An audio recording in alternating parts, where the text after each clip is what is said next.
Rain hammered the pavement like broken promises. My dress clung to my skin, ruined. My heels dangled useless in my hand. I couldn't stand to watch the whole charade. My ex walking down the aisle with someone else. The church's stained glass mocking me with dawn-colored light. I stumbled into the courtyard, tears blurring the glare of the floodlights. My heart pounded so hard I thought it would burst. I needed air, escape, anything but their stares. A sleek black car waited at the curb, windows darkened. Its engine idled low, like a beast held in leash. Instinct drew me to it. I practically lunged for the passenger door. No thoughts, only desperation. I flung the door open. The interior swallowed me in shadow. There, under the weak streetlight halo, he sat. Tall, suit immaculate, tie undone. His face too calm, his eyes icy. Smoke curled from a cigarette between his slender fingers. I froze. My lungs rasped. His gaze pierced me. "Get in," he said without emotion. My voice caught. I think you have the wrong person," but I slid in anyway. I didn't care anymore. He shut the door with a soft click. The engine growled, pulling us into motion. Rain slapped the windshield. He didn't speak, just stared. Who are you?" I managed, voice trembling. He tucked his cigarette into an ashtray. "John LeClaire." His voice was quiet, a whisper of power. My pulse stuttered. The name hung between us like a blade. "LeClaire?" I whispered. My heart slammed. "You're new." He turned his head, lips curved in something like a half-smirk. "Just arrived." He let that linger. "You shouldn't be here." I swallowed hard. I had no choice. He leaned forward, his face close. So close I could count the tiny ridges of his cheekbone. His breath smelled faintly of smoke and something metallic. Not sweet, but pungent. Dangerous. "You ever make choices again," he murmured, "you'll regret them." His words were a shot to my heart. I wanted to argue, to run, to do anything, but my limbs were numb. He didn't say more. Instead, the car turned into darker streets. I stared out the window, rain dragging frantic lines down the glass. What had I done? He cleared his throat, voice calm. "I asked you a question." I looked at him, daring him to repeat it. He tilted his head. "Why were you there?" "With him." My chest heaved. "Because I loved him," I said, bitterness cracking me. "Or thought I did." He nodded once. "That's your mistake." I wanted to protest, wanted to scream, but thunder rolled overhead and I swallowed the words. We drove in silence. I counted the seconds. My heart pounded. Each breath came sharp, demanding. Finally I broke. "Let me out." He smiled, not gentle, not kind. The smile of a predator amused. "Not yet," he said. I bristled. "I don't belong here." "Maybe you do," he whispered. Lightning flared. In that flash, I glimpsed his face. Perfect, cold, with a single dark scar near his temple. I trembled. The car slowed. He approached a university archway. Gates wrought iron, imposing. He turned. "Welcome to my world, Selena." And when I realized he knew my name, my stomach dropped so hard it hurt. My racing heart didn't know what to expect. But whatever came next, I knew I was already lost. She's barefoot in the garden, chasing sunlight with our daughter in her arms, laughter trailing behind her like silk, and I'm still standing at the edge, undone. Years have passed, and yet every time I look at her like this, unarmed, unbothered, entirely mine, I feel the same ache in my chest that I felt the first time she looked at me without fear. The ache that says stay, even when everything else I am is built to leave. The house is quiet behind me, the city, far enough to forget. I built this place for her. Not the marble, not the vaults, not the land, this peace. I built it one decision at a time, one enemy at a time. Every move I made since that day on the rooftop was a brick in the fortress I wrapped around her name, and now, it's ours. She catches me watching, of course she does. She always does. She walks toward me, slow, teasing, hips moving like sin dressed in linen, our daughter giggling. When she reaches me, she leans in close, breath against my ear and says, "You're staring. I always will," I murmur, brushing a kiss across her temple, my hand finding the curve of her waist like it was made for. "Still possessive?" she asks, smiling against my jaw. "No," I whisper. "Now I just worship." She laughs, deep and unfiltered, the kind of sound that undoes kingdoms and rewrites bloodlines. Our daughter tugs at my collar and says my name like it's not sharp, not feared, like it's just daddy. Selena steps back, lets the little one crawl into my arms, and I hold her like the weapon I'd lay down every crown for. This is the version of me no one saw coming. Not the men I bled for, not the families I broke, not even myself, but she did. From the moment she slammed the door of that car and shattered my silence, she saw this. us. And the world still tries to reach us sometimes. Old ghosts in new suits. Offers with teeth behind smiles. But I don't need the empire anymore. I don't need the war. Because I have the one thing I never thought I could touch without a life. And when I kiss her hand, ring still burning against her skin, I remember the vow I made without speaking. No way back. And I don't want one. If these words reached you, it wasn't by accident. Your presence here means more than silence can ever say. Every time you like, comment, or share, this story travels farther. And that, your choice to lift it beyond this screen, gives breath to everything I write. So if it touched you, even just a little, let me know. A single, "I'm here," in the comments lights more than you imagine. And if you haven't subscribed yet, do it now. It's free. But it's not small. It's a gesture that says, I want more. And if you can share this with someone who needs to feel seen, someone who's forgotten how much a story can hold, then maybe together, we can soften this world. One voice, one heart, one chapter at a time. Thank you for being here. And may you always feel welcome in every word that follows. I barely remember stepping out of the car. My legs moved before I could think, knees trembling, breath jagged, chest tight like a hand was gripping me from the inside. The rain had stopped, but I was still drenched, my dress sticking to every part of me, a second skin of shame and something else, something raw and terrifying. His scent still clung to my lungs, smoke and steel, and something darkly alive. I hadn't even realized I was holding my breath until I reached the steps of the dorm building and let it go in a slow, shaky exhale. I pressed a hand to my heart. It didn't slow. The hallway was too quiet. My heels clicked softly against the floor as I walked barefoot past dorm doors, past whispers, past curious eyes peeking from slits. They knew. Of course they did. Everyone knew what happened at that wedding. Everyone knew who John LeClaire was, but no one knew I had been in his car. Not yet. I reached my room, closed the door, locked it, and leaned back against the cold wood. His voice echoed inside me, deep, controlled, the kind that doesn't rise because it never needs to. Maybe you do. I should have been angry. I should have called someone, reported him, blocked him, but I didn't. Instead, I undressed in silence, let the wet fabric fall to the floor like it was never part of me. I walked into the shower, turned on the hot water, and let it burn my skin until the ache inside quieted. But even then, his gaze stayed with me. That unreadable look, that slight smirk like he knew things I hadn't even dared to feel yet. When I slept, I saw the inside of the car again. Dim lighting, leather, heat, him, the way his fingers moved when he smoked, the way his words felt like a blade laced with honey. I woke up panting, my sheets tangled, damp with sweat. It was barely 5. I couldn't go back to sleep, so I dressed in silence. Gray hoodie, tight black jeans, my hair pulled into a knot that said, "Don't talk to me," even though I knew people would. Campus was still waking. Fog hung low like breath held too long. I liked mornings like this, when the world hadn't made up its mind about who you had to be. But then I saw him, across the courtyard, leaning against the stone railing like a scene out of some dark, dangerous dream. Black coat, collar turned up, eyes hidden behind sunglasses even though there was no sun. My feet slowed. He looked at me, didn't move, didn't smile, just watched. I hated that it made something twist low in my stomach. I kept walking, pretended I hadn't seen him, but halfway through the path, his voice cut the air, low, commanding. "Selena." I stopped. God help me.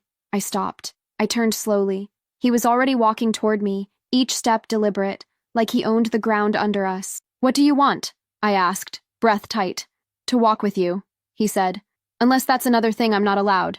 I crossed my arms. "You can't just appear." He stepped closer, his voice lowered, silk over steel. "I've always been here. You just didn't see me." The breath caught in my throat. "Why me?" He tilted his head. "Because you didn't beg for my attention. Because you didn't offer yourself. Because you ran from me." I blinked. "And that makes you interested?" "No," he said simply. "That makes you mine." I swallowed, heart slamming. "You don't get to claim people like that." He leaned in, close enough that I could feel the warmth of his breath near my cheek. "Don't I?" I should have moved. I should have slapped him, but I didn't. Because the truth was, a part of me wanted him to keep speaking like that. Like I mattered. Like I wasn't invisible anymore. "You're insane," I whispered. He smiled softly, like it was a compliment. Maybe. But I never forget what's mine. The bell rang in the distance, startling us both. He stepped back. His eyes never left mine. "Come to the gala Friday night." "No," I said instantly. His smile didn't falter. I wasn't asking. Then he walked away, slow, like he knew I'd watch him, like he knew my pulse would betray me. And it did. Because as I stood there, heart thundering, I didn't feel fear. I felt anticipation. Dangerous, stupid, but real. And real was something I hadn't felt in a very long time. She said no, and walked away like it meant something, like words could build walls between us. But walls are easy. I've been tearing them down my whole life. Her no didn't close the door. It only cracked it open wide enough for me to see the fire behind her eyes. She didn't understand it yet, but she'd already stepped onto my side of the line. And once you cross that with me, there's no way back. I watched her go, head high, mouth tense, fingers clenched around her books like they might save her. But nothing she held in her hands could stop what was already pulling her under. The gala wasn't about music, or gowns, or meaningless smiles. It was the first test, and she'd show up whether she wanted to or not. Because I'd made sure her roommate got the invitation. Because Ava liked to gossip. Because someone would mention that Marco would be there with his new wife, and that would be. The evening came like a whisper through marble halls and gold-draped staircases, velvet ropes and eyes dressed in diamonds. The air buzzed with expectation. They all waited to see the new king they'd only heard about. The Leclerc name was myth until now, and myths, they begged to be touched. I stood at the top of the grand staircase, watching them watch me. Every girl painted in hunger, every man calculating risk. But I wasn't looking for any of it. I was waiting for. And when she entered, God, she wore nothing like the others. No glitter, no excess. Just a simple, sleek dress that kissed her body without begging for attention. Her hair pulled up, neck exposed, eyes guarded. But I saw it, the tremble beneath her surface. The way she hesitated before stepping into the light. I moved without thinking. Every step down the stairs echoed like a countdown. She turned as I approached. And in that moment I saw it. Confusion, defiance, the hint of heat rising beneath her skin. Didn't think you'd come, I said, voice low, deliberate. I didn't come for you, she replied, chin lifted. I smiled. No, but you stayed because of me. She swallowed. Her breath caught. I'm leaving soon, she said, but didn't move. Liar. The corner of her mouth twitched, like she wanted to fight and melt at the same time. I offered her my hand, not for show, not for politeness.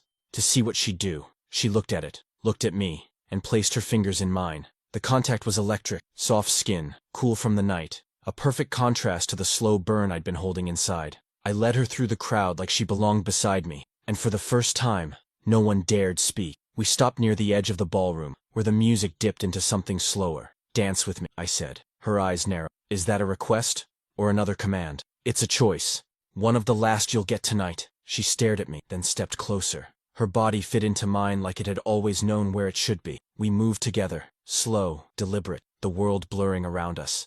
I should hate you, she murmured. You will, I whispered back. Eventually, she shivered. Her fingers tightened around mine. But not yet, I added, voice like smoke curling against her throat. No, not yet. I leaned in, close enough to feel the heat of her skin. I could have kissed her, could have taken everything, but I didn't. Because the most powerful moment is always just before the fall, and she was standing right at the. I should have pulled away, should have broken the spell the second his hand touched mine, but I didn't, because somewhere between the violin strings and the scent of his skin, I lost the line. He didn't kiss me. He didn't need to. His silence pressed against me harder than any mouth could.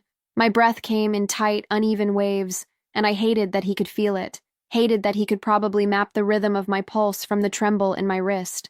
We swayed in that thick velvet air, surrounded by a world that no longer mattered. The music slowed, dimmed, dissolved. I stepped back before the song ended, just far enough to break the current. His eyes tracked me, steady. He didn't chase. He didn't need to. He knew the leash was already there, wrapped around my throat, invisible and tight. I'm not yours, I whispered, even though no one had asked. He didn't flinch, just tilted his head slightly, as if observing a rare animal that hadn't yet learned its place. You will be, he said, voice molten. I turned, forcing myself through the crowd, past the glittering eyes and mocking smiles. I didn't stop until I was out in the hallway, where the air was cooler, cleaner, where I could pretend I still belonged to myself. But then I heard it, his footsteps, measured, icy, the sound of inevitability approaching in designer shoes. You shouldn't follow me, I said without turning. And yet, his voice murmured behind me, here I am. I faced him, slowly. What do you want from me, John? He stepped closer, not touching, just close enough that the space between us buzzed with tension. I want your honesty, he said. Every thought you've buried, every shiver you try to hide. I want the part of you that fights me most. My laugh came broken, bitter. You want what doesn't want you? I want what resists. He leaned in, his breath a whisper along my jaw. Because what resists always tastes better when it finally begs. I froze, every nerve awake, every breath shallow. You don't scare me, I lied. He didn't smile, didn't blink, just stared like he could tear the truth straight from my bones, then say no again, he murmured, mouth inches from mine. Say it like you mean it. I opened my lips, closed them, opened them again. Nothing came out. His gaze dropped to my mouth. That's what I thought. I stepped back like it would matter. You're arrogant, I whispered. No, he said. I'm patient, and patience, Selena, is the cruelest kind of control. I hated the way he said my name, like it was something he'd already branded on me. A door creaked open somewhere. Laughter drifted from the ballroom. The world was still spinning out there, but we weren't in it. We were somewhere else. I walked, fast, down the hall, out the double doors, into the night. The air slapped my face, sharp and cold, but it didn't clear the heat under my skin. I could still feel his breath. I reached the street, empty, quiet, and then his car pulled up, silent, smooth. The back door opened. I didn't get in. I stood there, heart in my throat, breath fogging in the air between us. The window lowered. He looked at me from inside, pupils dark, mouth unreadable. Just a ride, he said softly. No tricks, no games, just drive. I should have walked away, but instead I stepped in and let the door close behind me. She got into the car again, and it wasn't fear that drove her. It was something else. Something she wouldn't name. The door clicked shut like a secret locking itself inside us. The city outside blurred into gold and black, and she sat perfectly still beside me, hands clenched, lips parted, eyes fixed on nothing. I didn't touch her. I didn't have to. The silence did all the work. It filled the space like heat, thick and pulsing, alive with everything she refused to say. You don't listen well, I said finally, my voice low, even. Her breath hitched. You said it was just a ride. And it is. I turned the wheel, the car gliding through wet streets. But you got in. Again. She looked at me, her reflection trembling glass. Maybe I was tired of running. A smile tugged at the corner of, or maybe you wanted to see what happens when you stop. She didn't answer. Her pulse fluttered against her throat. I watched it, wanted to touch it, wanted to feel if it would quicken when I spoke her name. Selena. Her eyes lifted, meeting mine. The car slowed as we reached the overlook above the city. The skyline shimmered below, the night swallowing everything else. I parked, cut the engine, and for a moment, there was only the sound of rain ticking softly on the glass. You think you scare me, she said, almost to herself. I leaned back in my seat, studying her. No, I think you fascinate me. She let out a short, nervous laugh. That's worse. Maybe, I murmured, but I never promised to be safe. Her shoulders tensed. I could see the war inside her, that fragile balance between anger and attraction, between wanting to run and wanting to understand. Why me? She asked again, quieter this time. I could have lied. I could have told her it was about power or curiosity, but the truth had already settled somewhere in the back of my throat, sharp and undeniable. Because you make silence loud, I said. Because when you walk into a room, everything stops waiting. She blinked, not sure if it was a compliment or a threat, maybe both. I turned toward her fully, the faint glow of the city painting her skin in silver and shadow. You keep pretending you don't feel it. She swallowed hard. You think I want you? I know you do. Her breath came faster. You're wrong. Say it again, I said softly. Say it until you believe it. She opened her mouth, but no sound came out. Only the sharp inhale of a truth she didn't want to name. Look at me, I whispered. She did, and I saw it. The tremor, the surrender hiding behind defiance. I reached forward slowly, brushing a stray drop of rain from her shoulder. My fingers didn't linger, but she shivered. You don't have to trust me, I said, but stop lying to yourself. Her hand rose halfway between pushing me away and holding on. You don't know what I've been. I don't need to, I said. I can see it in the way you breathe, like every inhale hurts. Her eyes flickered. Something inside her cracked, just slightly. You think this is a game, she whispered. No, I think it's inevitable. The air thickened, time folding around us. I leaned closer until her breath brushed my lips. You said no, I murmured, but your body hasn't caught up to the word yet. Her jaw tightened, her voice a ghost. You like control too much. Control keeps me alive, I said. But you... I let the word hang, heavy and unfinished. You make me forget why I ever cared about surviving. Her breath trembled. She looked away first, but not far enough. Drive me back, she said. I started the engine, the low hum breaking the spell. The The ride was silent, charged. Every glance a touch. Every heartbeat a confession neither of us could make. When we reached the dorm, she hesitated before opening the door. The rain had stopped. The night was still. She turned to me, eyes unreadable. "You don't get to decide for me." I nodded once. "Then decide." She didn't move. "Good night, John," she said finally, voice shaking, and stepped out into the dark. I watched her walk until she disappeared beyond the arch. Then I leaned back in my seat, exhaled, and smiled to me. She thought she was walking away, but she'd already chosen exactly where to stay. Sleep didn't come. It rarely did now. My body lay still beneath the sheets, but my mind kept retracing every word he said, every breath he took, every inch he closed between us. His voice wasn't something you could forget. It lived in your blood, low and slow, like a fever waiting for a break. I'd tried to breathe him out, to scrub him off, to exorcise whatever part of him had slipped under my skin. But the truth was, he was already inside me, and I hated how much of me wanted him to stay there. Morning light crawled in slow through the blinds, stretching across my room like fingers. I got up before my alarm, every movement mechanical, but inside I was restless, coiled. I didn't even know what I was preparing for. A confrontation? A confession? Or maybe just the next time I'd see him and pretend I didn't want to touch his mouth with mine. The campus buzzed louder than usual. Something was different. Whispers followed me through corridors, through stairs too direct to be accidental. I caught my name. Once, twice. A smirk, a narrowed glance. I stopped near the central fountain and checked my phone. There it was, a photo. Me, at the gala. His hand on my lower back, my face too close to his. A caption underneath. Leclerc's new toy? My blood chilled. The world tilted. I didn't remember anyone taking the picture, but of course they had. They always did. They watched. They waited. They needed someone to chew. And now I was fresh meat. I turned sharply, trying to get back to my dorm, but I didn't make it far.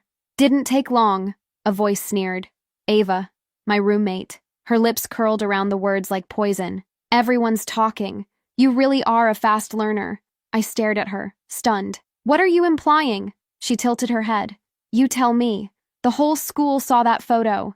The way he looks at you. Like you're already on your knees." I slapped her. The sound was sharp, satisfying, terrifying. Her eyes widened, then narrowed. "You'll regret that." "I already regret ever trusting you," I hissed. I turned to leave, but he was already there. John, standing just behind the pillars, watching. His presence swallowed the space. Ava's bravado evaporated. "You were just dismissed," he said, without raising his voice. She paled and walked away. He stepped toward me, slow, composed, dangerous. "I told you they'd come for you." I shook my head. "You planned this?" "No," he said calmly, "but I predicted it." "And did nothing?" His eyes darkened. "You think I'd let them touch you? Really touch you?" "You let them humiliate me. I let them expose themselves," he said. "Now I know who to burn." My breath caught. "You talk like you own me. I talk like you matter." His words slammed into me harder than I expected. "Why does it always feel like I'm walking into something I won't come back from?" I asked softly. He leaned in. "Because you are." There was no smile this time, just truth, bare and brutal. I hated him for how calm he stayed while I unraveled. "I need space," I whispered. He stepped back. "Take it." But I didn't move. Neither did he. We stood there in the eye of the storm, and I knew that no matter how far I walked, this thing between us would follow. And eventually it would catch me. Maybe it already had. She slapped her roommate like she'd been holding that fury in her mouth for months. I didn't stop her. I didn't need to. The moment her palm cracked through the air, the silence that followed was louder than any scream. I watched it unfold, leaning against the marble column like it was a throne. Her pain, her rage, they weren't weaknesses. They were signals, beacons, proof that she was waking up to the game, even if she didn't know she'd already started playing. Ava scurried off, her heels echoing like retreat. I didn't look at her. My attention belonged to one body now, one voice, one fury wrapped in velvet skin and wild breath. Selena. She spun to face me, eyes storm-lit. "You planned this." "No," I said quietly, stepping out of the shadow. "But I saw it coming." Her jaw clenched. "And you let it happen?" I needed to see who would show their teeth first. She stared at me like I was a monster. I didn't flinch. I didn't apologize. "Monsters don't beg. They claim." Her voice lowered, rough with disbelief. "You're playing with fire." I stepped closer. "No, I'm feeding it." There was something electric in the way she held her. Her body said run, but her eyes never moved. Not once. And that stare, It felt like sin disguised as survival. You talk like you own me, she whispered. I talk like I want to, I replied, voice silk over steel. Her lips parted, no breath, just the tension stretching between us, thinner than control, tighter than silence. I'm not something you can collect, she said. I don't collect, I murmured. I keep. She stepped back barely. Her body betrayed her again, shoulders rigid, but her pulse fluttering at her neck, dancing for. I wanted to taste it, to bite the truth out of her skin. Why me? She asked again. Her voice wasn't curious this time. It was exhausted, desperate. I tilted my head. Because you look like purity but move like temptation. Because you think silence protects you, but it only makes me listen harder. Because when you say no, I paused, letting the weight of it settle between us. You tremble like yes. Her cheeks flushed. Anger? Shame? Lust? All three. Good. You're cruel, she said. No, I said softly. I'm precise. She turned to leap, but I caught her wrist. Gently, deliberately. My thumb traced the inside of her arm, where her heartbeat pulsed too fast. You feel that? I asked. Let me go. I didn't. Not yet. I leaned in, my mouth close to her ear, every word a breath. I haven't touched you, Selena. Not really. Not the way you think about when you lie awake at night. Her breath stuttered. I haven't kissed you, haven't tasted the lies on your tongue, haven't shown you what it means to be wanted by someone who doesn't stop. She pulled away like it burned, but I saw the heat in her eyes when she did. She wasn't leaving, she was retreating, planning. She wanted me to chase, but I don't chase. I stalk. I returned to my dorm that night and placed something on her bed. No note, no explanation, just a box, small, black, tied with silver ribbon. Inside, a key, not to my car, not to any room, a key to the underground archive, a place only few knew existed, a place beneath the university where the elite held secrets like knives.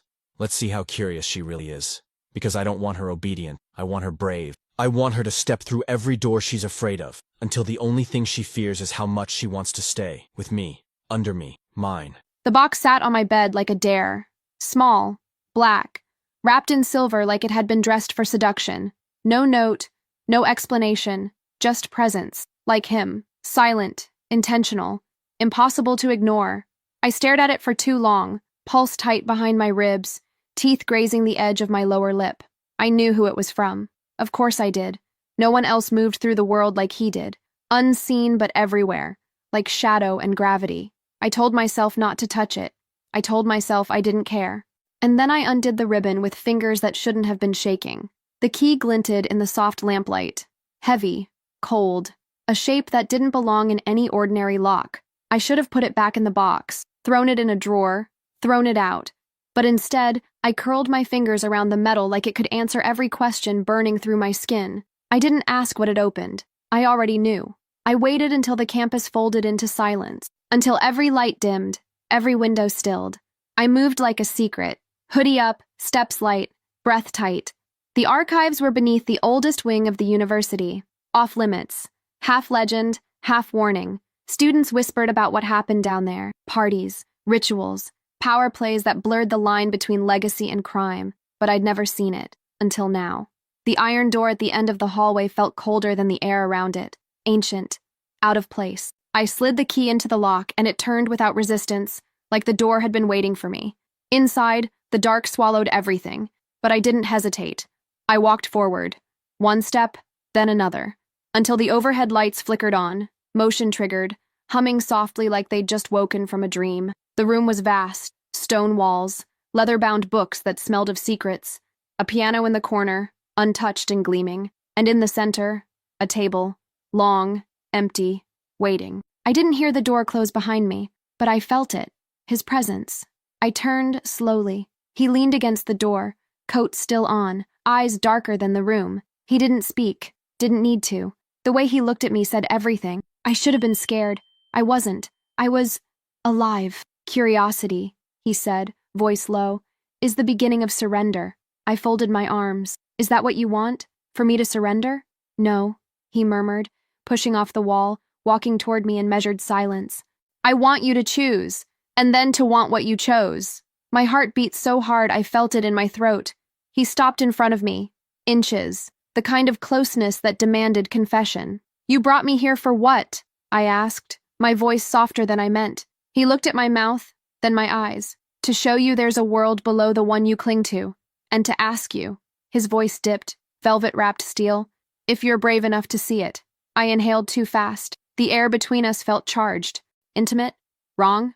Right. What if I say no? He reached out slowly, brushing my cheek with the back of his fingers. I shivered. Then I wait, he said. But I won't stop watching. Wanting. You already know that. I did. God, I did. You planned all this, I whispered. Every move. No. His thumb traced the edge of my jaw. But I hoped. My lips parted. His gaze dropped. But he didn't kiss me. He just leaned in, his breath a warning against my skin. I won't touch you, he said, until you beg me to. The word beg hit like thunder. I hated how much it lit me up. I stepped back, needing air. He let me go. No protest. Just eyes that followed like heat. I'm not yours, I said. But it sounded weaker than I wanted. He smiled. Slow, cruel, certain. Yet. And then he walked past me, leaving me there in the room he'd unlocked inside me. I left the door open behind me, not as an invitation, as a statement. She could follow, or not. Either way, she'd already crossed the line, and we both knew it. Some doors don't swing both ways. Once you're inside, you stay. I didn't look back. I didn't have to.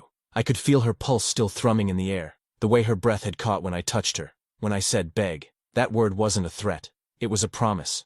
One she'll remember every time she closes her eyes. I moved through the corridors like the shadows knew me. They did. They whispered when I passed. They always had. But tonight, they whispered her name. Selena. Soft, shaken, sharp around the edge. I liked the way her name felt in my mouth. Too delicate for the way I wanted her. The archives had done their job. Not just as a test, but as a mirror. I needed her to see herself through my eyes. Not just a girl. Not just an accident. A storm waiting to be claimed. And she was close now. I could feel it. I went to the terrace.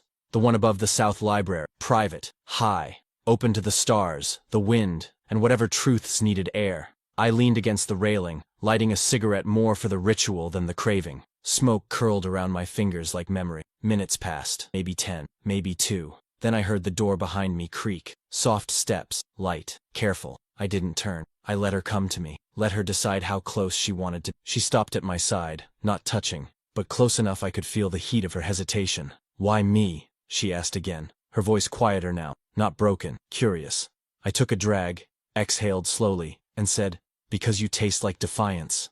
She turned her head, just enough for me to catch the corner of her eye. You've never even kissed me. I looked at her, full, unflinching. Not yet. Her breath caught. She knew I wouldn't lie. I never had. Not to her. She leaned forward, her elbows on the stone railing, the city lights reflecting in her eyes. You think I'm going to fall for you? No, I murmured. I think you already are. I think that terrifies you more than anything I could do. She laughed once, quiet, hollow. You're so sure of yourself. No, I said. I'm sure of you. Her fingers tapped against the cold stone, nervous, restless. I reached over, gently covered her hand with mine. No force, just wait. She didn't pull away. You could have anyone, she whispered. So why complicate your life with someone like me? I stepped closer, our shoulders touching now, skin to skin. Because I don't want obedience. I want friction, fire, something that can burn through the silence. She looked up at me, eyes unreadable, lips parted. Selena, I said, her name anchoring everything. I don't want the version of you that flinches. I want the version that claws back. Her voice came low, shaky. And if I don't survive you? I leaned in, close enough to feel her breath on mine. Then we burned together. The air thickened. My hand slid up to her jaw, thumb grazing her cheek. I paused. Her lips hovered inches from mine, trembling, waiting. But I wouldn't take what she hadn't given. Not yet. I pulled back. Barely. She blinked, confused, breathless. Why didn't you? Because you haven't begged, I said softly. And then I turned, walked away, and let the hunger echo in the space I left behind. He left me there, trembling in a silence that felt too full, like my body was still echoing from the absence of his touch. My lips burned, not because he kissed me, but because he didn't. Because he looked at me like he could devour me whole, and then chose not to. Like restraint was his final cruelty. I stood in the chill of the night air, stunned, caught between breath and ache, wondering what kind of man walks away from a moment like that, and what kind of woman wants him more because he did. I didn't move for a long time. My fingers curled against the stone, trying to hold on to something that didn't belong to me. The city below glittered with lives that weren't mine, people who weren't unraveling at the feet of a man made of shadows and silk. I hated him. I wanted him. I hated that I wanted him. But worse, I wanted to understand him. I slipped back inside like a ghost. No one saw me. Or maybe they did and didn't care. The girl who now appeared beside John LeClaire in whispers and rumors and sidelong glances. I didn't sleep. I paced. I pulled his words apart in my head like a puzzle with no corners. He wanted me to beg, not for power, not for love, for surrender. He wanted me to choose. I didn't know how to want something without building walls around it first. I didn't know how to fall without checking for the landing, but he made the air feel different. The next morning, I walked through campus like everything hadn't shifted, but it had. I could feel it in the way people looked at me, in the way whispers cut off mid-sentence as I passed. I didn't care. Not anymore. Let them wonder. Let them guess. They didn't know the heat of his voice in the dark.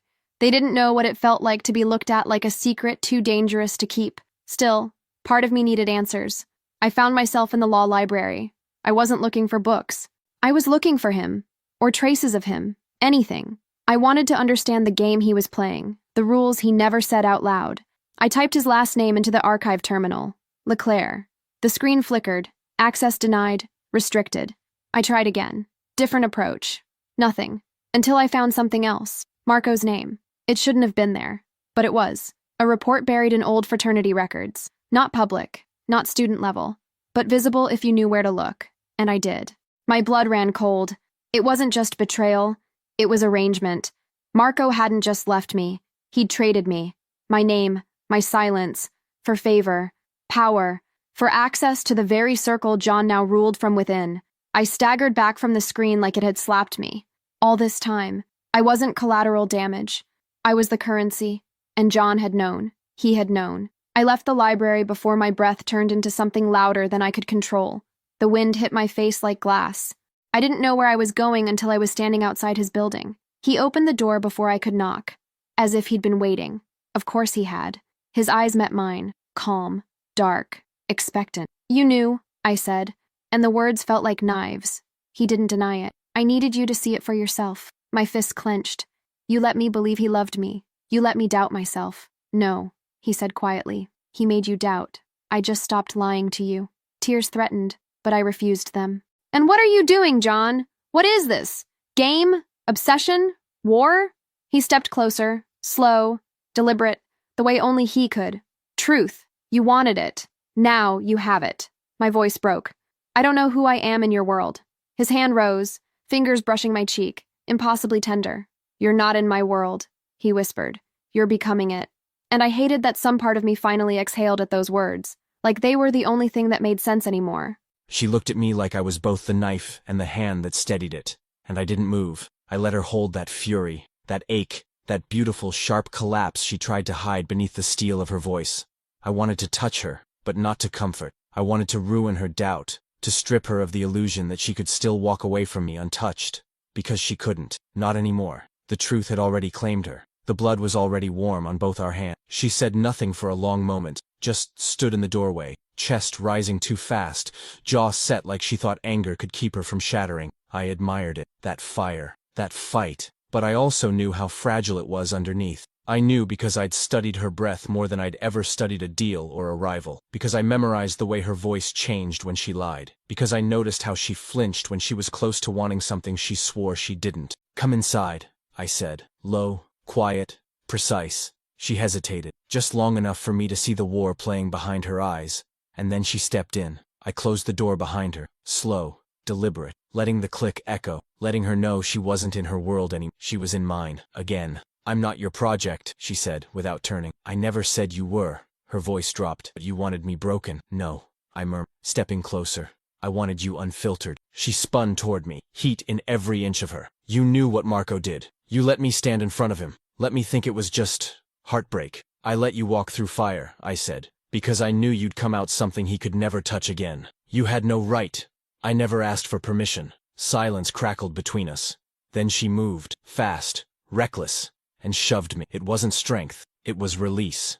Her hands against my chest, her fingers curled like claws, like she wanted to hurt and hold me at once.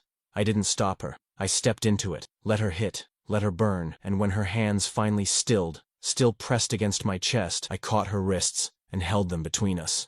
"Done?" I asked, softly. She looked up at me, breath trembling. "No," she whispered. I leaned down, breath grazing her mouth. "Good." I kissed her. Not soft, not sweet. Deep and claiming. Teeth and hunger. The kind of kiss that rewrites your name. She melted and resisted in the same breath, and I held her through both. When I pulled back, her lips were parted, swollen, her eyes wild. "You waited," she said. I nodded once. "Because when I kiss you, I want it to be after you've seen everything, and still want me anyway." "I hate you," she breathed. "Liar. You should stop pretending you don't want to be mine." She didn't answer. She didn't have to. Because when I let her go, she didn't step back, and I knew I had her. Entirely. Irrevocable. Exactly where I wanted her. His mouth on mine didn't feel like surrender. It felt like impact, like collision, like I'd been holding my breath for too long and finally remembered how to breathe, through fire, through pressure, through the rough slide of his lips over mine. It wasn't gentle. It wasn't sweet. It was everything he was. Danger wrapped in velvet, teeth behind silk. And when he pulled back, when his eyes stayed locked on mine like he could still taste the truth in my throat, I realized I hadn't touched the ground in minutes. Maybe longer. I didn't speak. I couldn't. My heart was too loud, my body too awake. Like every inch of me had been rewired to respond to him. Every move, every pause, every word. I hated how deeply he'd already made a home inside me without permission, without grace. He wasn't a feeling. He was an invasion. He let go of my wrists, slowly, but the phantom of his grip lingered. I stared at the space between us, trying to remember who I was before he closed the distance, before the world bent around the way he said my name. "You kiss like you want to erase me," I whispered, and the words tasted like confession. He didn't flinch. "No," he said. "I kiss like I want to replace every man who ever touched you and wasn't me." I should have recoiled. I should have stepped back, but I stepped closer instead. Because there was something terrifying about being wanted like that, and something addictive about knowing he didn't ask for it. He just was. "I don't belong in your world," I murmured, more to myself than to him. He tilted his head, slow and deliberate, like he was reading the language I didn't say aloud. "Then I'll burn the world until you do." It should have sounded like madness. It should have scared me. But instead, it slipped through my skin like heat and settled in the part of me that had never been claimed. "Not really. Not until now."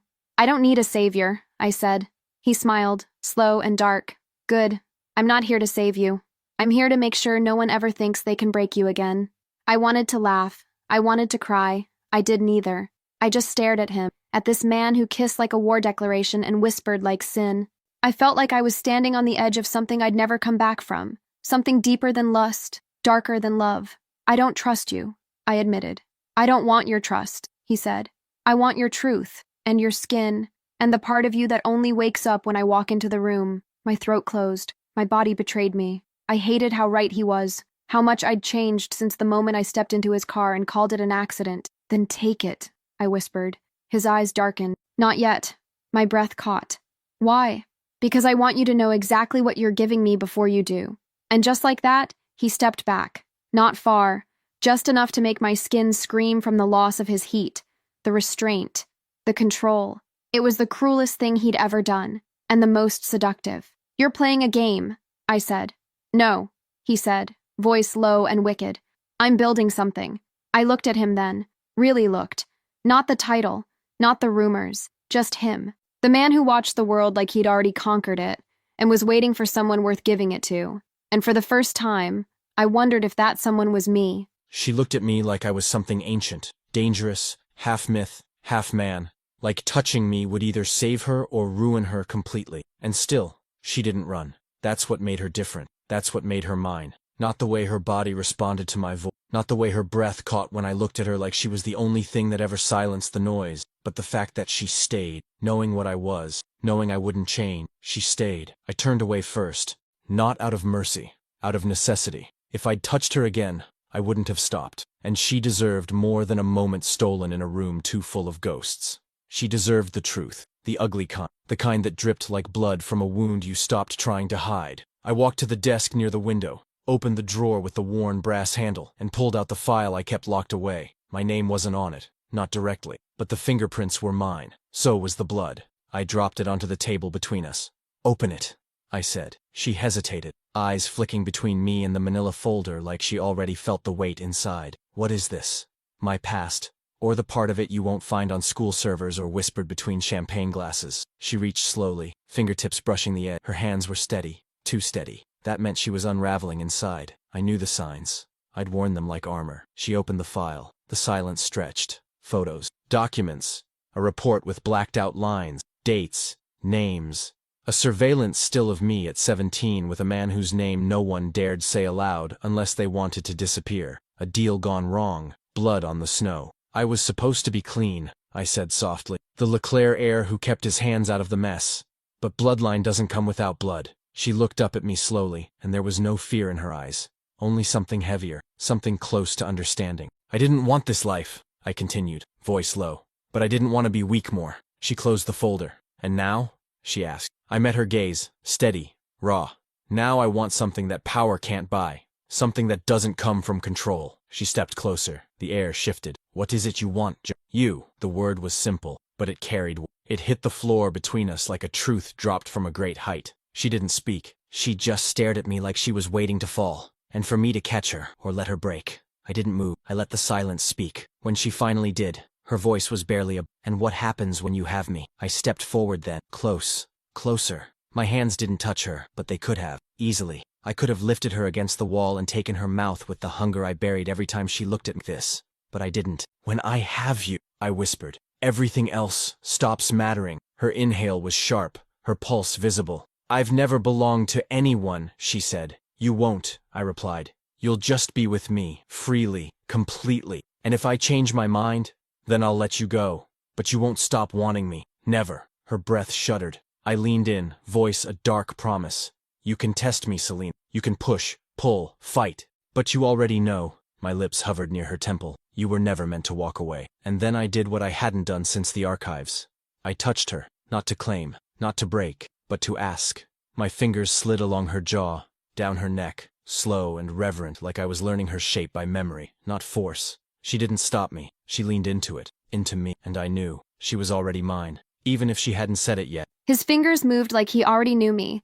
Slow, deliberate, not searching, but remembering. Every inch of skin he touched became a promise. My breath came in uneven pulls, the space between us a wire stretched thin, ready to snap. I didn't ask him to stop. I didn't step back. I leaned into the gravity that only existed when he was near. His presence was pressure and relief all at once. Too much and never enough. I wasn't used to being wanted this way. Not admired, not watched, claimed. John didn't ask for space. He took it, made it his. And somehow, I didn't want him to give it back. I should have.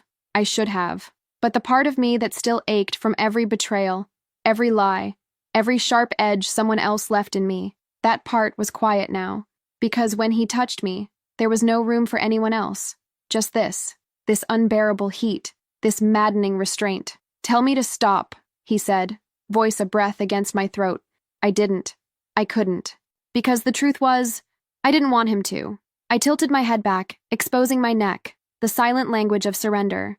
Not because I was weak, not because I was conquered, but because I finally chose this. Him. He moved slowly, like he was holding back the storm, like he wanted to taste every second before the flood. His lips brushed against the hollow of my throat, a kiss and a threat in the same breath. I shivered, not from cold, but from how right it felt. You always do that, I whispered, voice barely there. Do what? He asked, eyes still on my skin, turned silence into something I feel. He lifted his gaze, and the look he gave me made my knees unsteady. Because I mean everything I don't say. I didn't know whether to cry or kiss him again. Maybe both. His hand slid down my spine, stopping at the curve of my waist, anchoring me to him. I wrapped my fingers around his shirt, needing something to hold on to. The room was too still. The world outside too far. Here, in this breathless stretch of time, there was only us. And then he pulled back, just enough to look me in the eye. This isn't just desire, he said. It never was. I know. And you're not a game. I know that too. His jaw tensed. Then why do you look like you're still afraid? I hesitated. Not because I didn't have an answer, but because I had too many. Because when something finally feels real, I said, the first thing you wonder is how long before it's taken away. He didn't speak, just pressed his forehead to mine, a silent vow without words. I won't leave, he murmured. You could. I won't.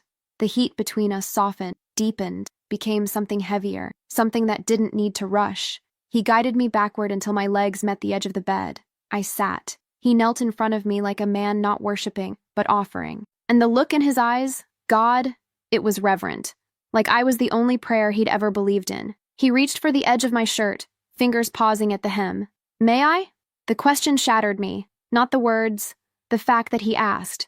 Yes, I breathed. And when he touched me again, it was with both hands and honesty. No games, no commands, just truth, written in skin and breath and the kind of need that doesn't burn, it consumes. I could still feel her skin on my hand, her breath, the way her body trembled when she said yes, not with words, but with need. It should have been enough. That moment, that trust, that surrender carved not from fear, but from fire. But peace is a luxury I was never taught to believe. And while she slept, tangled in my sheets like a secret I never deserved, my phone lit up. One name, one message, enough to set everything burning again. Marco. He was moving, quietly, desperately. Rats don't run until the ship is on fire. And he'd made a deal, one that involved her. I didn't need the details. I didn't need confirmation. I'd seen this before. The way a cornered man reaches for whatever hurts most on his way down. I stood in the dark, shirtless, heart slow and savage in my chest. I didn't want to leave, but if I didn't move now, I'd lose the only thing I wasn't ready to destroy. I texted Dorian, 3 words, short, lethal. He touches her. End him. I dressed in silence, my movements surgical. Every button, every weapon a piece of the mask I wore for this part of the world. The one she hadn't fully seen, not yet. She stirred behind me, soft and golden against black sheets, like light had fallen asleep in my bed.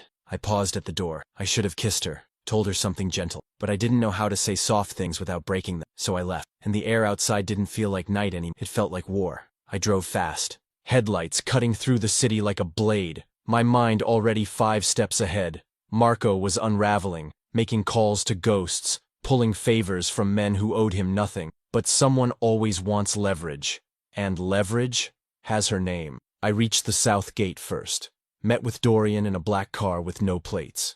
He handed me a phone. You're not gonna like what you hear. I never do. A voice crackled through the line. Female, tight with nerve. She's here, but she doesn't know it's a setup. He told her you sent her, that it was a surprise. My jaw locked. Where? She gave me the location. A private hall. Empty at night. The kind of place you only use when you want to make someone disappear without noise. I hung up. Dorian looked at me like he already knew. You want backup? No, I said. I want silence. I moved fast. No words. No mercy. My body knew the rhythm. This wasn't new, but it felt different, because this time, it wasn't about pride, or power, or bloodline. This time, it was about her. And the moment I saw the doors to that hall, slightly ajar, I knew I was already too close to the edge. One wrong second, and she'd be gone. But I also knew this. Marco underestimated the one thing I never get. Rage. The kind that waits. The kind that doesn't miss. The kind that, once awakened, doesn't stop until there's nothing left standing. The message had been simple. No signature, no explanation. Just coordinates and a line that made my pulse stutter. He wants you to see. I should have questioned it. I should have ignored it. But something in me believed it. Maybe because I wanted to. Maybe because a part of me had already decided that if this was a trap, it didn't matter. I'd survived worse than being wrong, but I wouldn't survive not knowing. The hall was older than it looked from the outside. Columns cracked, dust in the corners, the kind of quiet that didn't feel empty, just watched. I stepped inside, heels echoing too loud on marble that smelled like secrets. The lights above flickered, not quite off, not quite on, limbo. I told myself John sent me, that this was another one of his riddles, another test. I wanted to believe it, needed to, but my skin was already warning me. Every step forward felt like it was borrowed, like something behind me had already closed. When the doors shut, they didn't click. They thudded. And I knew. I wasn't alone. Marco stepped from the shadows like he'd been rehearsing it. His smile too slow, too careful. Hello, Selena. My breath caught. I took a step back. John sent me here, I said, even though I already knew he hadn't. Marco tilted his head. He's not coming. I didn't answer. I wouldn't give him my fear, but it was there, thrumming under my ribs. He moved closer, each step soaked in something colder than arrogance. I missed you, he said. You were always so obedient, until you weren't. I didn't flinch. Not when he reached for my arm, not when his fingers grazed my wrist. I looked him in the eyes, and I thought of John, of how he touched me like he was memorizing, not taking. You let them use me, I said, steady. Marco's mouth twitched. Don't act like you were innocent. You were a pretty piece. You still are. Just pointed at the wrong king. I slapped him. I didn't think. I didn't plan. It cracked through the air like a gunshot. His head snapped to the side, his jaw clenched. But when he looked back, he wasn't angry. He was amused. There she is, he whispered. Leclerc's little fire. The door behind him opened, fast, hard, and the man who walked through it wasn't John the student, John the heir, John the seduction. It was the version of him I hadn't met yet, the one built for war. Marco turned too slow, too confident. John didn't speak, didn't warn. He moved, like fury, like judgment, and in that moment I realized something devastating. John hadn't come to save me. He came to end this, and he didn't need me to be afraid. He needed me to watch. I saw red before I touched him, but not the kind that blinds you, the kind that sharpens everything, the kind that smells like cold metal and memory. Marco turned, smug in his own delusion, and I hit him hard enough to erase the smirk before it even finished forming. His head snapped back. He stumbled, and for one perfect second there was silence, just the echo of his arrogance shattering against the He didn't fall. He straightened, wiped his mouth, tasted his own blood like he thought it still gave him power. You always did overreact, he said, breathless.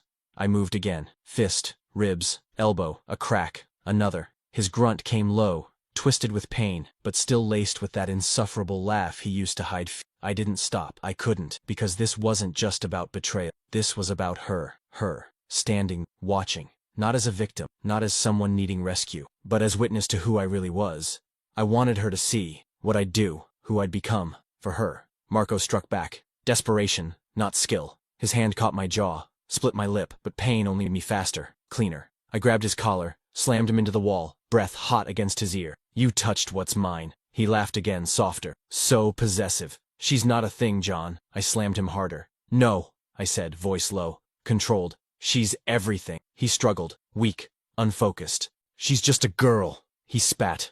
No, I whispered, stepping back, letting him drop. She's the reason you're still breathing. His body hit the floor with a thud. I turned, blood on my knuckles, on my mouth, my shirt torn, breath uneven, and she was still there, unmoving, unshaken. Her eyes locked on mine like she wasn't afraid of what she saw, but maybe afraid of how much she understood it. I walked to her, slowly. My voice came out rough, real. You okay? She nodded once, her voice soft, steady. Are you? I almost smiled. Not even close. She reached for my hand, the one that had bruised, broken, defended, and she laced her fingers through mine like they belonged there, like I did. We stepped over Marco together, and I didn't look back. His hand was warm, even with blood on it, even after everything he'd done, and when our fingers locked, something in me stopped resisting, not because I was numb, but because I finally understood what it meant to choose danger and feel safe inside it. John didn't ask if I could handle who he was. He let me see it, all of it. And the terrifying truth was, I didn't look away, not once. I'd never been more awake in my life. We didn't speak on the way back. We didn't need to. Every heartbeat in that silence said more than words could. He held the wheel like he wanted to crush it, his jaw tight, breath controlled, barely. I watched the side of his face bathed in the streetlight glow, shadows catching the curve of his throat, the tension in his shoulders. Will it ever end? I asked softly, not sure if I wanted the answer. His voice was low. No, not for me, but for me. He looked at me, just once, at a red light. If you want out, I'll give it to you. I didn't blink. What if I want in? The light turned green. He drove, and said nothing. But I saw it, the way his hands tightened, the way his breath caught. I didn't need a declaration. His silence already tasted like devotion. He took me to the rooftop, the one above his private wing of the estate. No one else ever stood there. No one but him.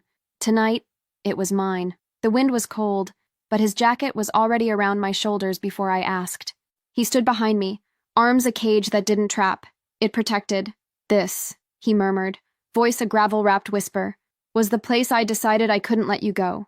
When? I asked. The day you got in my car. I turned. His eyes met mine, darker than the sky, but burning, always burning. You kissed me like you'd waited years, I said. I did, he breathed. You just didn't know it yet. His thumb brushed my cheek, my mouth, my jaw. He didn't rush. John never did. He moved like he owned time. I reached for him, pulled him down, kissed him like I had something to prove, that I could want him without breaking, that I could belong to him without losing myself. He groaned into my mouth, and something in him unraveled. He lifted me with one arm, his other hand in my hair, lips claiming, not asking. He laid me down on the rooftop blanket without letting me go, his body over mine, heat against the night, and for the first time, there was no fear in my blood, only fire, only him, and the sound of my name on his lips. like it was the only word that ever mattered. She fell asleep against my chest, and for a moment, I forgot the weight of the world waiting outside that rooftop. Her breath was slow, steady, warm against my skin, grounding me in a way nothing else ever had. I held her, my arm around her waist, my fingers trailing slow patterns along her spine like I could rewrite everything she'd survived, replace it with something unbreakable. She didn't know yet, but I'd already made the decision. The one that would end this life of shadows, and replace it with something that belonged only to us. I watched the city lights flicker below. All that noise, all that power, all that chaos I used to chase like it meant something. None of it touched me now. Not when she was here. Not when she looked at me like I was still worth loving after everything I showed her. That kind of gaze undoes you. Not violently, quietly, permanently. She stirred, eyes fluttering open. She didn't speak, just looked at me, and I saw it. The question she hadn't asked yet, the one I already had the answer to. I sat up slowly, reached into my jacket pocket, and pulled out the box I'd carried for months. Not out of fear, out of certainty. I just needed the right moment. And tonight, under the stars, with her skin still marked by my mouth and her heart beating under my palm, there was no question, only truth. She stared at it, breath catching, lips parting like a prayer or a curse. John, I didn't kneel. I didn't perform. I just held it out, like a promise already paid in blood. I won't ask you to change for me, I said, voice rough with emotion I barely knew how to hold. I won't offer peace, or ease, or normal. Her eyes burned, but she didn't look away. I'll only give you what I am, all of it, and everything I touch, all of it. The wind moved through her hair. She was quiet, so quiet I could hear her breath tremble. Then she took the box, opened it, stared at the ring, black gold, no diamonds, just an engraving inside, no way back. Her voice broke on a whisper. You knew. I always knew. She nodded once, then twice, and whispered the only thing I needed to hear. Yes, and just like that, the empire I built didn't matter any. She was the crown, and I'd never kneel for else. The ring is weightless on my finger, not because it lacks gravity, but because it fits so completely, like it was always meant to be there, like my body had been waiting for the pressure, the promise, the brand. I catch the glint of it sometimes when I move, when I lift my hand to fix my hair, when I push open the doors of a building that used to feel too big for me. It shines like defiance, like power worn instead of feared. They all look now, the girls who used to whisper, the boys who used to pretend not to see me. They stare like they're waiting for me to fall, but I never learned how to fall, only how to rise. They say I'm his, that I belong to John LeClaire, and maybe I do, but they never understood that belonging isn't about surrender. It's about choice, and every single day I choose him, not because I have to, because I want to. He walks beside me through the campus like the world bends for him, and it does. It always did. But when his eyes find mine across the room, when his fingers brush mine under the table, when he speaks my name like it's a vow, I realize I don't walk in his shadow. I walk in his storm, and I love it. No one dares question us now, not since Marco vanished, not since the rumors turned to silence, and silence turned to reverence. But I don't care about what they whisper anymore. The only voice I listen to is his, the one that steadies me when the past claws at my edges, the one that reminds me I'm not fragile. I'm forged. He gave me nothing I didn't already have. He just saw it before I did. And now, we build. We sit atop an empire they don't even know they're kneeling to. Not with violence, not with threats, with presence, with control, with devotion. Tonight he's waiting for me on the balcony of our suite. His shirt's undone, collar loose, a glass of something dark in his hand. The city stretches below him, but he's not looking at it. He's looking at me. When I step outside, he doesn't speak. He just holds out his hand. I take it. He pulls me close, kisses the top of my ring finger, then whispers without smiling, "Mine." And I whisper back, not as a promise, but as a law. Yours. And I am. But more than that, he's mine too. She's barefoot in the garden, chasing sunlight with our daughter in her arms, laughter trailing behind her like silk, and I'm still standing at the edge, undone. Years have passed, and yet every time I look at her like this, unarmed, unbothered, entirely mine, I feel the same ache in my chest that I felt the first time she looked at me without fear. The ache that says stay, even when everything else I am is built to leave. The house is quiet behind me, the city, far enough to forget. I built this place for her. Not the marble, not the vaults, not the land. This peace. I built it one decision at a time, one enemy at a time. Every move I made since that day on the rooftop was a brick in the fortress I wrapped around her name, and now, it's ours. She catches me watching, of course she does. She always does. She walks toward me, slow, teasing, hips moving like sin dressed in linen, our daughter giggling. When she reaches me, she leans in close, breath against my ear and says, "You're staring." "I always will," I murmur, brushing a kiss across her temple, my hand finding the curve of her waist like it was made for. "Still possessive?" she asks, smiling against my jaw. "No," I whisper. "Now I just worship." She laughs, deep and unfiltered, the kind of sound that undoes kingdoms and rewrites bloodlines. Our daughter tugs at my collar and says my name like it's not sharp, not feared, like it's just daddy. Selena steps back, lets the little one crawl into my arms, and I hold her like the weapon I'd lay down every crown for. This is the version of me no one saw coming. Not the men I bled for, not the families I broke, not even myself, but she did. From the moment she slammed the door of that car and shattered my silence, she saw this. Us. And the world still tries to reach us sometimes. Old ghosts in new suits. Offers with teeth behind smiles. But I don't need the empire anymore. I don't need the war, because I have the one thing I never thought I could touch, without a life. And when I kiss her hand, ring still burning against her skin, I remember the vow I made without speaking. No way back, and I don't want one. If these words reached you, it wasn't by accident. Your presence here means more than silence can ever say. Every time you like, comment, or share, this story travels farther. And that, your choice to lift it beyond this screen, gives breath to everything I write. So if it touched you, even just a little, let me know. A single, "I'm here," in the comments lights more than you imagine. And if you haven't subscribed yet, do it now. It's free, but it's not small. It's a gesture that says, "I want more." And if you can share this with someone who needs to feel seen, someone who's forgotten how much a story can hold, then maybe together, we can soften this world. One voice, one heart, one chapter at a time. Thank you for being here, and may you always feel welcome in every word that follows.